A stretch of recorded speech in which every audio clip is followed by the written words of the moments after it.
আজকে আমার জালে এভাবে মাছ ধরা পড়বে আমি একদমই বিশ্বাস করতে পারিনি। তো হ্যালো গাইস, ওয়েলকাম নতুন একটা ভিডিওতে। তো এটা হচ্ছে একটা আমব্রেলা জাল বা ছাতি জাল। এটা আমি এখন মাছ ধরার জন্য ব্যবহার করব। তোমরা দেখতে থাকো পুরো ভিডিওটা। তো এখানে ১ম এ জালটাকে আমি খুলে নিচ্ছি আর এটার মধ্যে কিছু খাবার দিয়ে দিচ্ছি। তো এটা চারদিক দিয়ে হোল আছে, তো এখান দিয়ে মাছগুলো ঢুকে। তো এখন জালটা পুরো রেডি করে ফেলেছি। রেডি করে এখন নিয়ে যাচ্ছি যেখানে আমি পাতবো। তো আমাদের এখানে একটা ছোট্ট একটা গর্ত আছে। তো এই গর্তের মধ্যেই এখন আমি জালটাকে বসাবো।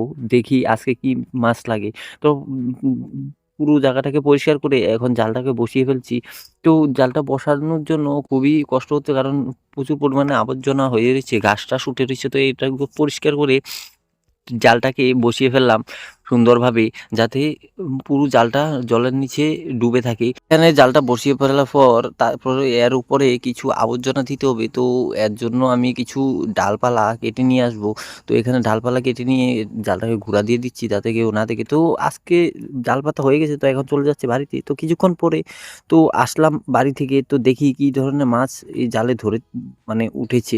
তো এখানে ১ম এ জাল যে আবর্জনাগুলো দিয়েছি সেগুলোকে উঠিয়ে নিচ্ছি এবং জালটাকে উঠিয়ে নিচ্ছি। তো উঠানোর পরে দেখে আমি পুরোই অবাক যে কি ধরনের মাছ এটাতে ঢুকেছে। তো তোমাদেরকেও দেখাবো। ১ম এ এই মাছগুলোকে আমি একটা জায়গাতে নিয়ে নিই। তারপর তোমাদেরকে কি মাছ ধরেছি তা তোমাদেরকে পুরো ভিডিওতে দেখাবো।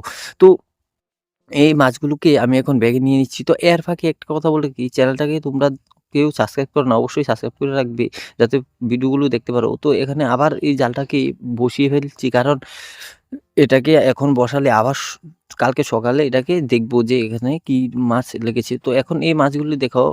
তো এখানে অনেকগুলো কাঁকড়া ধরা পড়েছে। তো এগুলোকে নিয়ে যাচ্ছি বাড়িতে। তো আজকের জন্য এটুকুই। দেখা হচ্ছে পরের ভিডিওতে।